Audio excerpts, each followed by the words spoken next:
Yo, what's going on, guys? Evan Tanaka here, back with another video. In today's video, I'm going to be showing you guys the best lineups to use for the new clutch time mode to try to get as many wins as possible. I've played a couple of games. I've won 5 games out of 5, so you guys can see my record, 5-0. I like how they have that record, but I'm going to show you guys the best lineup I've been using. I know this is a really good lineup if you're looking at the screen, but I'm going to show you guys some budget lineups, basically just what players to have at each position to give you the best chance to win your games. If you guys are new here, I'm on the road to 1,000 subscribers by the end of the year, so I'd really appreciate if you could subscribe down below. I post 2 to 3 Myteam videos every single day and give some of the best no money spent content tips and tricks on the platform. Also, guys, I'm doing a subathon on Twitch at 4 p.m. Eastern time, so I'll leave the link down below if you guys want to come by the stream at 4 p.m. Eastern time. We are doing a 12-hour subathon, so make sure to come by. Okay, so talking about the lineup that I use Ja Morant, James Harden, Klay Thompson, Dolph Chase, and D-Rob. And basically, there's a trend, guys. There's a 4-point line. You want everyone that can shoot. Also, I've noticed that the court is really small when playing the games, so you definitely do not want to use an inside. Even if you guys like using insides, trust me, guys, you've got to use a popping big, a popping four. Everyone on this lineup's got to be a good 3-point shooter to the point where they can't leave you open in the corner, the wing, or the top of the key. Every single player has to be able to knock down a 3-pointer. So because of the fact, like, even if you want to run an inside, it's just the court's so small that even if you try to run an inside, it's like I don't recommend running an inside in unlimited. Definitely do not run an inside in this mode. Everyone has to be sharpshooters that can shoot from the 3-point line and the 4-point line. Right now, there's a 4-point line. So if you want to go budget options for a point guard, the point guard I would recommend. Again, I don't have all the point guards, but the Suggs is still pretty good. Eric Snow is still pretty good. If you guys can get your hands on Steve Francis or Mike Conley, those guys are still really good in this mode. There's obviously the budget point guards like Marcus Smart's really good. If you guys watch my best budget point guards, you watch my best budget players, you look at all my 200k budget squads, 50k budget squads, 100k budget squads, those point guards in the videos are some of the best point guards to use. Basically, let's go budget wise. Let's go Mike Conley, because I know a lot of people like this Mike Conley card. Again, he can 3-point hunt. That's all we care about right now.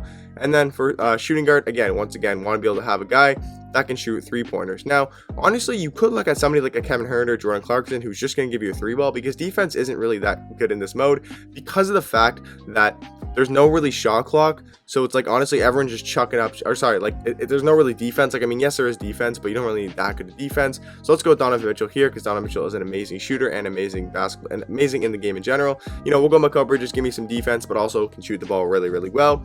Again, I don't have the best budget cards in the game because I have a pretty good team myself. So I'm just showing you guys like some options I would use if I was to build a budget team with the cards I have, right? Again, there's a lot better budget cards than the ones I'm using. There's some good ones in here that I'm using though.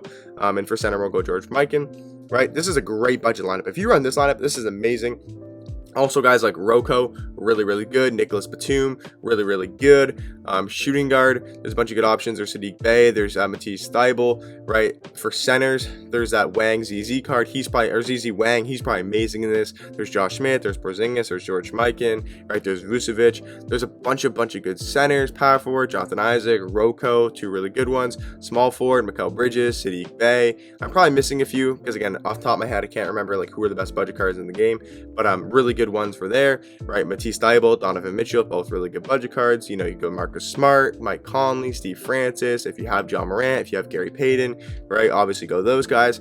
Basically, you want to have guys that can spread the floor. That is the main thing I'm going to tell you guys about this new clutch time mode, is being able to spread the floor is the most important thing.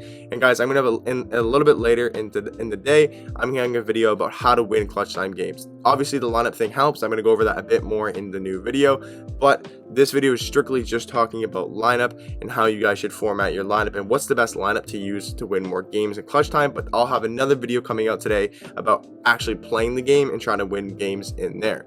Also, if you guys look at it, there is a 4-point line and a 14-second shot clock. So just keep that in the back of your mind that you need players that can score the ball fast and you need players that can shoot the ball from the 4-point line.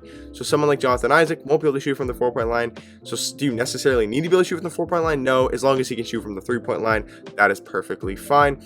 Again, I might make another video about lineups in the future about clutch time, but I think that's all I really wanted to do. A quick 4 or 5 minute video just to let you guys know what lineups you guys should be running. And just remember, guys, do not run an inside. Do not run a point guard that can't shoot, like a Westbrook. You need to have every position on the floor needs to be able to shoot, especially with how small the court is. Now, a different option I will say right now that I just thought of is if you guys want to go super defensive, that could work as well.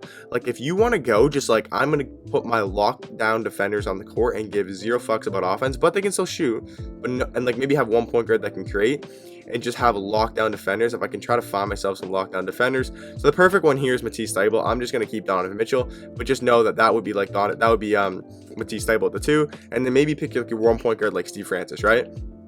And then Jonathan Isaac, right? You have Matisse Thybulle, Mikal Bridges, Jonathan Isaac, and then even your center. I mean, Vucevic is a good center. Mykin's a good budget center, so you could obviously keep Mykin, right? He's a great defender as well. But like, if you go Matisse Thybulle here, and then you pick like your point guard just to be your scorer, or maybe you go your point guard as your lockdown, right? Maybe you pick up who's a good lockdown point guard? Like you pick up who's a good lockdown point guard? That's like Marcus Smart, right? He could be your lock. Like imagine you have Marcus Smart, Matisse Thybulle, Mikal Bridges, Jonathan Isaac, George Mikan. Like if you get those long, lanky players like, you know, Mikal Bridges, Jonathan Isaac, that's going to be very hard to score with, again, how small the court is. People aren't going to score on you that much because of the fact that imagine you have Mikal Bridges, Jonathan Isaac, Matisse Thybulle, right? All with their arms out. Like you're not scoring on that, to be honest. So that's another route you can go, and they can all still score the ball, still shoot the ball. The only thing is they can't really create for themselves. So I personally still believe that probably the better lineup is to have guys that can space the floor. You know, they can still play defense, but I feel like it's either going to go the first way I told you, where you have everyone that can space the floor, right? And they can all create for themselves. Or you go with like the Matisse Thybulle, the Marcus Smart, the Mikal Bridges, the Jonathan Isaac, the George Mikan, all really good cards, but no one on that lineup is going to go get you a bucket like crazy. Like in this lineup, you have Mike Conley, Donovan Mitchell, can both get you absolute buckets. Where if you have Matisse Thybulle and you have Marcus Smart, I mean, Marcus Smart can score, and Matisse Thybulle, like they can all score, but you're not going to have somebody to go get you a bucket. So I don't want to keep you guys here for too long. Just wanted to let you know my opinions and some thoughts about lineups to run, because I know everyone might be running. Who should I run? What kind of, you know, play style should I have? And it's definitely spread the floor. 3-pointers, 4-pointers. Definitely do not run an inside. That is the worst possible thing you can do. And maybe think about that defensive lineup as well if you guys want to get creative with your lineups. I'll see you guys in the next one. Hope you guys did enjoy, and I'll catch you guys in the next one. Peace.